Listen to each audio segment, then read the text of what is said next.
haven't you? It's talking about the impact of spying allegations. What's she saying? That's right, spying allegations. Now, we might expect Angela Merkel to be particularly unhappy about those. Remember that the allegations said that her own mobile phone was being spied upon, and she has indeed said that the relations between Germany and the United States have been tested by those allegations. Well, she was speaking in the German Parliament on Monday, and she said that as well as the relationship issue, in fact, the future of a transatlantic free trade agreement between the US and the whole of the European Union have been put to the test. Let's listen to what she said. The transatlantic relationship, and therefore also the negotiations for a free trade agreement, are without doubt being put to the test by the remaining accusations against the US and the collection of lots of data.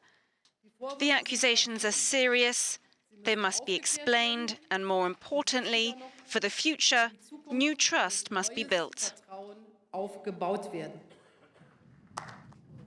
Yeah, Angela Merkel there. We'll find out how that plays out in the European markets, of course, in around about an hour's time. What about the Asian markets? How are they looking? Yes, now, the Asian markets, we saw some big gains on Monday, particularly in the Chinese market after some more detail on economic reforms there. But as you can see, that has run out of steam to some extent. The Shanghai Composite is down.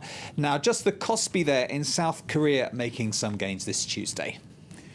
Now, this evening here in France are playing a crucial football match which will decide whether the team qualifies for next year's World Cup. It's a big one, this. It's a big one. We can expect many people to be at home, streets to be quiet, bars to be full as people watch this match. As Stuart says, it will decide whether or not France goes to Brazil to play in the World Cup. But as well as that, it's also very important for sponsors and also some of the products that tend to sell well during these big tournaments, as Delano de Souza reports. The French football team has its eyes set on Brazil. Failing to qualify will not only have consequences for the sport. Each year, sponsors spend 18.5 million euros on the French Football Federation. Failing to make the cut could translate to a loss of 2.5 million euros. For the past 3 years, the amount of money spent on the team has slid. When you associate the image of a company or a brand with a sport and the players don't deliver, either because of their behavior or performance, there is a cost. With a French team that performs like they are today, the price will go down.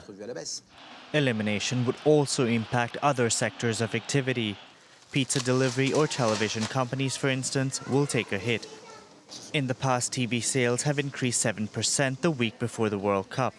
The sports press is also worried about the possibility of an elimination. Football fans are their readers.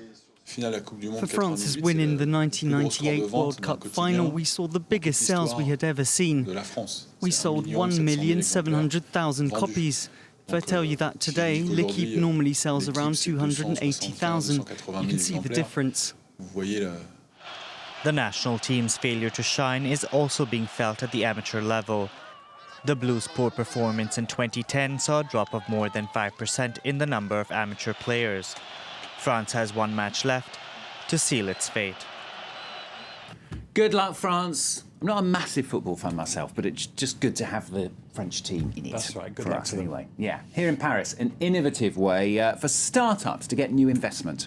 Yes, this is using speed dating, or the rules of speed dating, if you like, which is now pretty well known, but in a business context. Now, what happened here? This event in Paris took 300 hopefuls who want to get money for their investments, and it put them in front of three big names, in fact, in the business world. For example, you can see there in the distance a man in a white shirt. That's the man who runs Free, big broadband and telephone company here in France. So plenty of money to invest. They were selling themselves, but they only had 1 minute to present their business ideas to those investors. Well, is it really possible to make a decision about an important investment of 25,000 euros in just a minute? Let's listen to two of the investors there.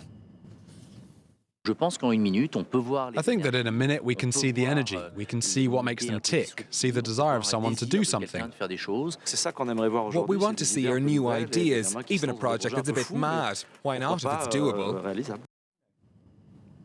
Managing to do that in just a minute. Impressive Yeah, exactly. Good luck to them. Excellent stuff. All right, Matthew, thank you very much. That's Matthew with Business on France 24.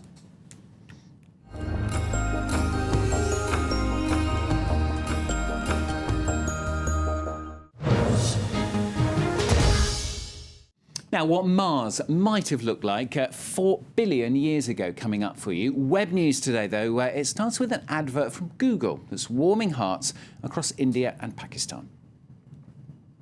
It's the story of two childhood friends separated in 1947 during the partition of the British Indian Empire, which led to the creation of India and Pakistan as independent states. More than 65 years later, one of the friends, who's now living in New Delhi, tells his granddaughter their story. She decides to reunite them and takes to the web to track down her grandfather's old friend who stayed in Lahore. Produced by Google to promote its search engine, the story has touched the hearts of web users both sides of the border. The video has been viewed over 4 million times since it was posted online last week. Indian and Pakistani web users have taken to social networks in their droves, sharing sad and painful memories of the partition, which saw hundreds of thousands of families separated and the outbreak of violent interstate clashes. Many web users hope to see an improvement in relations between the two countries. India and Pakistan have gone to war 3 times since their independence and continue to tear themselves apart over the territorial dispute in Kashmir. The overwhelming response to the video has also given fresh impetus to the Mil Na Do campaign, an online petition urging the governments of India and Pakistan to loosen visa restrictions between the two countries and promote friendship and peace between their people. He had dreamt of this day, and the people of San Francisco made his dream come true. Thousands gathered in the Californian city on Friday, November 15th, to help transform it into Gotham City, the home of Batman, so 5-year-old Miles, who's recovering from leukemia, could step into the shoes of his favourite superhero. The event was organised by the Make-A-Wish Foundation, a charity that grants wishes to children living with life-threatening diseases, and has received widespread coverage online. An incredible day for Miles, who took on the role of Bat-Kid and gave his caped crusader hero a helping hand, saving a damsel in distress and taking on some of his worst enemies, the Riddler and the Penguin. He travelled across the city in the Batmobile, cheered on by the massive crowds. A number of local institutions also lent their support to help fulfil Miles's wish. Police officers were on every street corner to ensure the day played out without a hitch. Local daily, the San Francisco Chronicle, transformed its masthead into the Gotham City Chronicle for the day. And the mayor of San Francisco, Ed Lee, gave Bat-Kid the keys to the city in a public ceremony in front of hundreds of people, as we can see here. An amazing show of support for Miles and his family, and certainly a day they'll remember forever.